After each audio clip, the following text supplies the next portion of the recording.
High-grade Universal Century Black TriStar Zaku 2. Hey, what's up again, everybody? It's Robert184, 2Rs2Bs, gundam.tk, and it's appropriate that it's a Zaku here, albeit an animated one, as it's time to wrap up my look at the high-grade Universal Century Black TriStars Zaku 2, the mobile suit variation. Never animated, but it's been living on in fans, models, and imaginations for 30 years, and let's see how this high-grade stacks up. And in this, I'm going to be focusing on the differences, but if you want a full review, don't forget you can check out my HGUC Shin Matsunaga's High Mobility Zaku 2 there. Also from the MSVs, the big difference being this cool white wolf color there. For the body parts, it's as you'd expect with the familiar Zaku shield and shoulder there, but the jets down on the legs, that's what you're really here to check out. Down over here, you're going to have manipulators. Sort of funny that you're going to be getting different colors there. Some are going to be gray, some are going to be a darker gray, and the Heat Hawk machine gun and bazooka can slide onto the shield. Quick look at the parts now where you can see the seals. I pretty much put on everything that they tell you to put on the fronts there. Little triangles and those cool little dashed white lines over there. I chose to go with number 06 here, which is going to be fun. But overall, it's good quality as you've got the mix here between the dark gray and the white. And the bottom parts here of all these thrusters are going to be provided in plastic, not anything to do with seals. And when you compare it to Shin Matsunaga's leg here, you can see that this one is going to be a lot plainer, as you'd expect with the all-white color scheme there. The big difference being is that he's going to have some gray piping provided by seals, whereas this one is going to be all natural.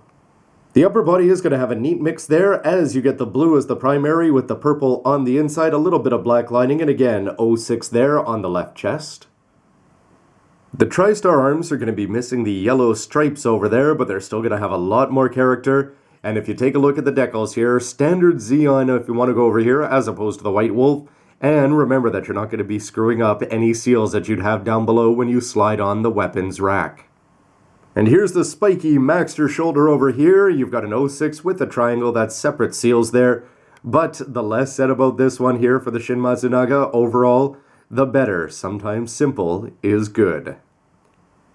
And for the head here, I just decided to go without the commander's fin there. You have the option of putting on either type there, so that's going to set themselves apart from Shin. If you want to go and mix up your team though and actually set apart one for the commander, you can go ahead and have the option.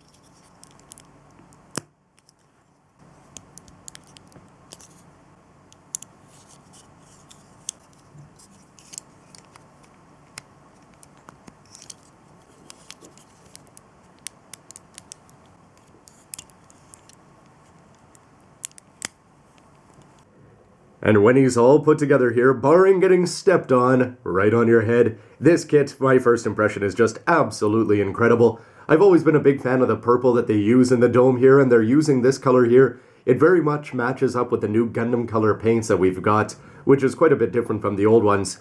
But just looking at the colors, they don't seem like they think that they would work together here in combination. To go with the purple for the upper body to go along with the nice navy blue, and the very, very much white lower body over there. But the combination together, I think, is just going to look fantastic. And it's the abs here that makes us almost better off that we didn't get this kit in 2006. The fact that the bottom of the thrusters are going to be done up in white there. The seals, I think, the 06s all over the place are going to add a really nice touch. The white seals around the backpack there, still not crazy about it, but again, it's going to be hidden most of the time in the back. But the black piping, the purple arms, and the mono eye there, even without a commander's antenna, in terms of looks, are you going to be able to resist buying 2 more of these? And Foz, this one is for you. 61 grams. Well, remember, you can always multiply that by 3. Height comparison now. Here he is next to the HGUC Banshee Norn in his unicorn mode there with just a little bit of gold protruding there. You can see that the unicorn should be a lot higher, but definitely that old UC, especially 1-year war sensibility, readily apparent on the left. He'd also be impressed with just how far gyms have come, both in terms of armament, design, and overall coolness, as you can see here with the HGUC regular Jesta. But time machining back and back, closer to his own time here, next to the real grade Mark II, you can see that in terms of the actual number of colors that are going to be applied here, that he does a decent job of stacking up. And next to Shin Matsunaga though, and of course color choices and especially color variations are going to be very subjective, but I would definitely give the edge just in terms of visual interest over here with the black tri-stars. Of course you can go and arm them up the same ways there. It's interesting to see the differences in the feet there, as you're going to have white on top here for both of them, with the gray down below. The gray knees there, the gray piping are definitely going to help the thrusters stand out a little bit there, but just having the white color apps there and the bright white that's going to be making up that lower body. The simplicity of the upper body here is also going to be quite different for the tri-stars, as they're missing out on the wolf fangs there, the shoulder pieces, and the claws that are going to be on the attachment that's going to come on Shin's special extra plate. And even without the commander's fin though, and the lack of seals over here on this shoulder, I personally would still take this one. How about you? And overall, I'm quite impressed with the way that the weapons are going to fit in hand. You're still going to have issues with the stock over here just butting into everything, but the bazooka is going to be working there even if the sight is only going to go to the wrong side there. The fact that you can mix it up left and right sort of makes me want to look up the hands of all three of the pilots here for these black tri-stars.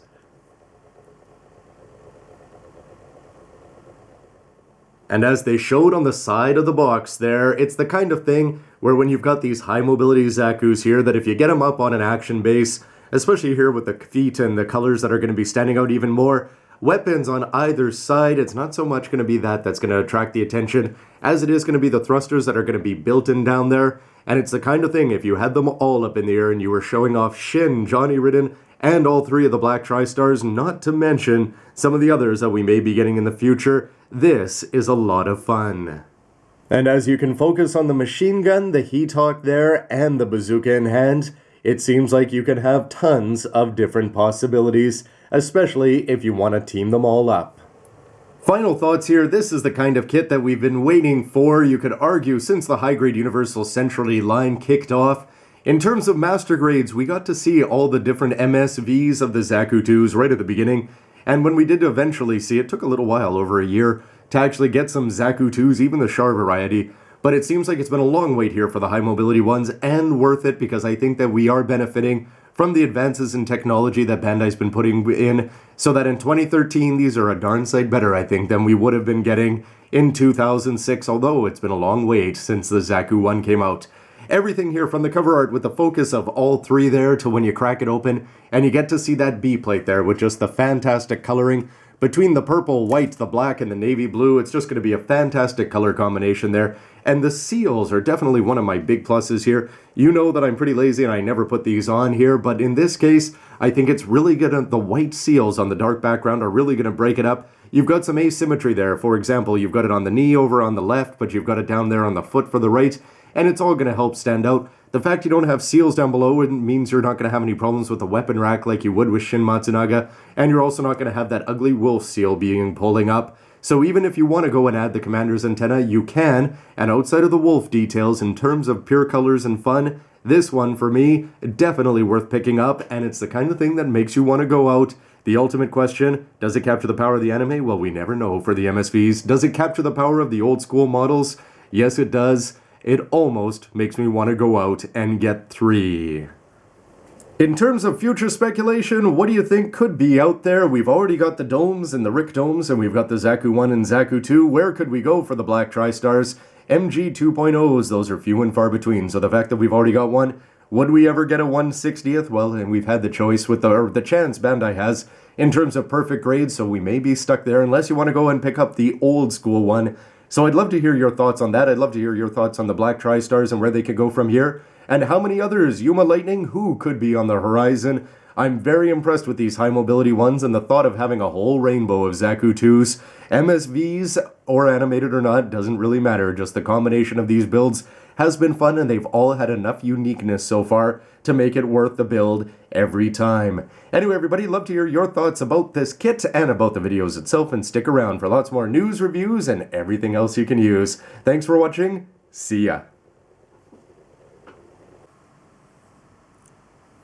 Just measuring it out to seeing how hard it would be to step on this guy's head like a Goomba.